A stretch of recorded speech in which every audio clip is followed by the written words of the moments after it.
What's up, Buncombe? It's Abby, and today we are here with Michele Morrow, who is running for North Carolina Superintendent of Public Instruction. How are you doing today? I'm doing great. It is beautiful up here in the mountains. I think I want to just stay up here for the rest of the election. The leaves are definitely changing quick now.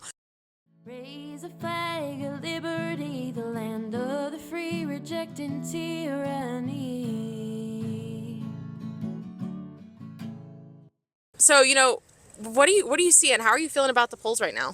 I feel great. I think that across the state of North Carolina, I've been traveling for the last 3 years, and I know that people, regardless of their race, religion, or politics, are tired of what is happening in the schools, that we are not preparing our young people for success. They're not getting the quality education that they need, and instead, we've been pushing political and social activism.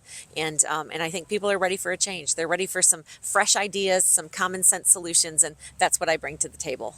Yeah.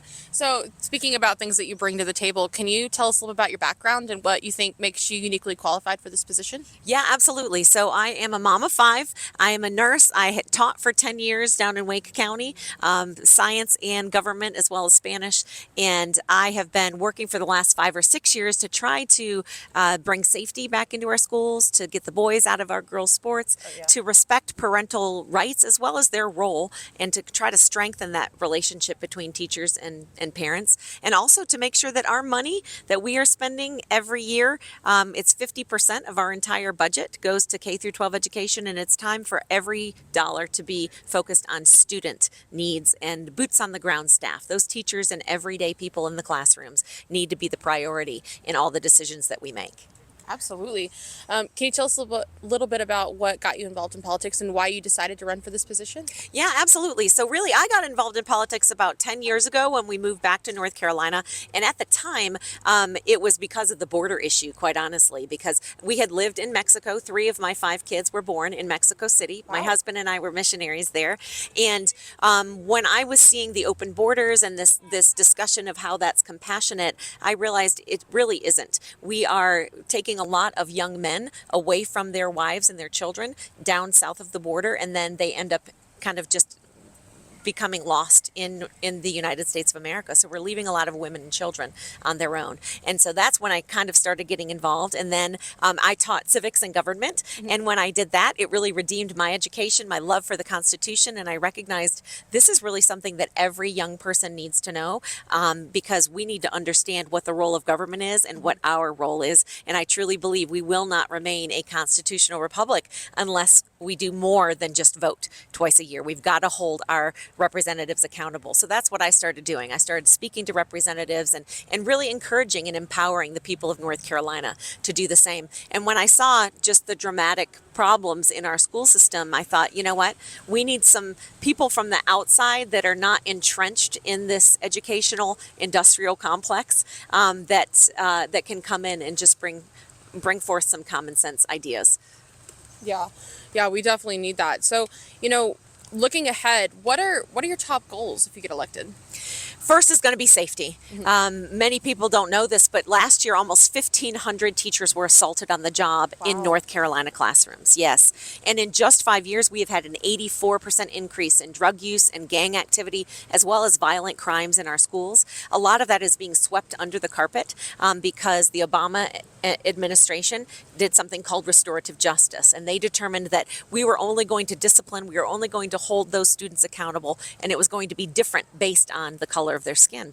And I say we need a rule of law to be the same outside of our classrooms as well as inside. We need to ensure that our staff and students are safe, because if that's not happening, then learning isn't going to happen. So that's number one, safety. The other thing is we've got to root this political and social activism out of our schools, out of our curriculum. We need to focus on sound basic academics. I think that no one should leave 5th grade before they've mastered reading, writing, and math, and that's going to be under my administration. We're going to ensure that. We're not just going to puff up numbers and lower standards so it looks like we're being successful. We're failing our students if we don't, when they get that diploma at the end of high school, it should mean something, and it should mean that they are ready to either follow a career immediately or to enroll in a school or to enlist in the military. They should be ready for adulthood.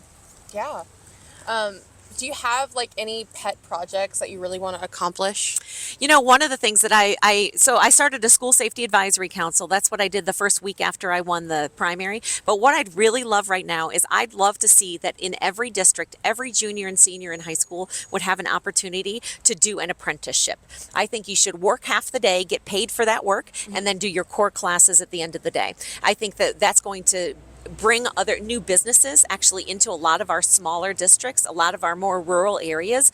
And I think that we can then give them hope and understand the importance of getting a solid education. And I think we're going to actually, it's going to keep kids in school longer because they might automatically start thinking, oh, I might need to pay attention in that geometry class, right? Because I'm now doing construction. I might need to pay attention in that math class a little bit more because I want to do engineering. Whatever it might be, we need to tap into what makes our kids tick, and we need to put them on a path towards success in high school so that they see the value. I think learning is a lifelong pursuit, and so we need to encourage that in our young people. Yeah, that definitely answers the question that kids say, like, why do I need to know this? That's right. Yeah, absolutely.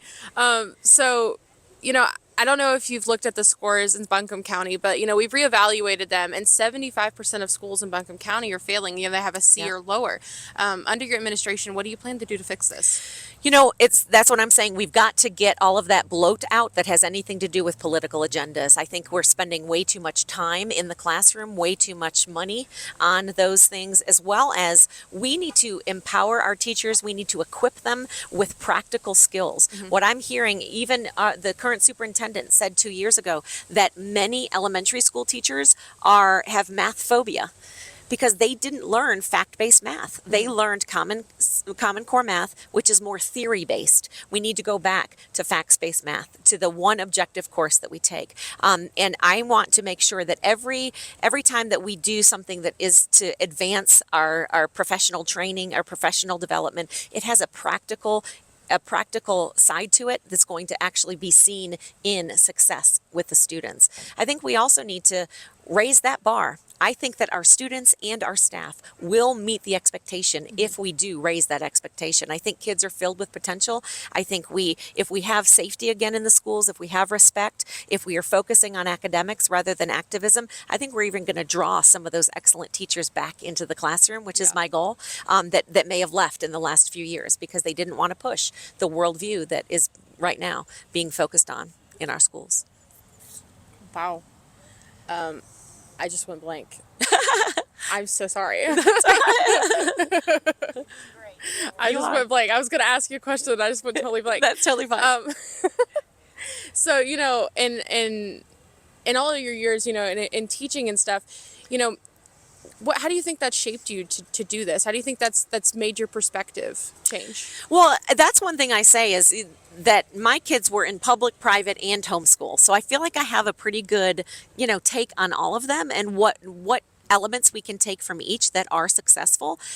But I also, even as a nurse, you really do a lot of teaching. Right? You're teaching people about their own healthcare. You're teaching them about the process of what's going to happen in this disease state. And as that's just who I am. I love teaching. I love seeing people figure it out. And I really believe that education is the great opportunity maker. It's what lifts families as well as whole communities out of poverty. And it's what is needed right now. We need to instill hope and purpose back into our young people. And we need to go back to that time when we were told, you can do anything. Right? If you put your mind to it, if you work hard, if you persevere, if you're honest, if you follow the rules, you can be anything you want to be. And I think we need to be giving that message rather than the message of dividing people up by the color of their skin or their lifestyle choice or their gender or, their political bent. That has caused a lot of anxiety. It's caused a lot of division and it's caused a lot of problems in our school system. Yeah.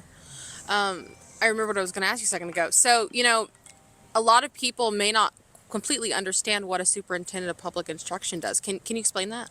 Yes. So the superintendent is a member of the Council of State. So in North Carolina, there are 10 statewide positions that are elected that make up the entire executive branch of the state. And that is one of those positions. It's also governor, lieutenant governor, and attorney general, and all of those that we're familiar with. So it's really an advocacy role because the Constitution of North Carolina gives the General Assembly the job of setting forth education law.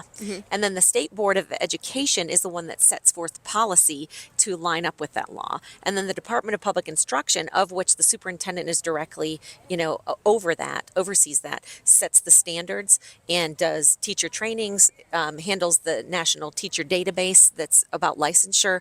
We're the ones that are going through all of the different entities, whether it's all the different subject matter, and every 4 years you have to rewrite the standards for what's going to be expected in all of our 115 districts. As well, the superintendent needs to be the one that is communicating to all of the different superintendents and all of the different school boards, getting them the resources they need, but also making sure that they are complying with whatever the laws are, so that we don't have somebody getting a very different quality of education in one district as opposed to another. That's going to be the role. The role is also going to be very much a bridge building time, I think, because there's a lot of infighting even between charters and traditional schools. There's a lot of fighting between districts and between the General Assembly and the State Board of Education, and the individual school districts. And it's time for us to see this as we are all on the same team. The state public school system is all under the same umbrella with the same goal, is that every student in North Carolina gets an excellent education and is prepared for success as adults. So lately we've seen a lot of one side attacking another, and there's been so many baseless claims made against you. We want to give you an opportunity to address that. Yeah, absolutely. It's clear, and I've said for years, the number one threat to our constitutional republic is the indoctrination happening in our school system. And I'll say that is why they're coming after me, because I am a threat to that educational industrial complex. I'm a threat to their plan because I am speaking truth to power, and I'm trying to give a voice to all of the families, all of the teachers, all of the staff and the students that don't feel comfortable going and talking to their principals, going and talking to the school boards, and being canceled. And so I will say we absolutely know we're over the target, right? When we're getting attacked. But I am very happy to take the arrows because I believe that our children have been taking them for far too long. I think that we are in a culture war, and we've got to take our children off the front lines of that, and it's time for us as the adults to step forward. And I'll also say this, I have been focused 100% on solutions, and I'll let my opponent focus on slander because I don't think that that's going to win him the election. Fantastic. Well, we really appreciated you coming on our show and giving us some of your time. Is there anything you want to say to your constituents?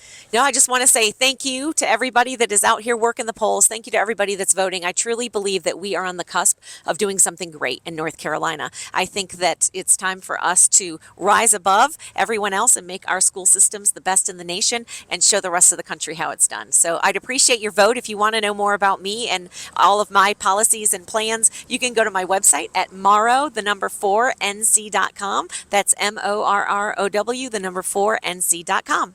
Awesome. Well, thank you so much for your time. We look forward to voting for you. Thank you so much. Thank you.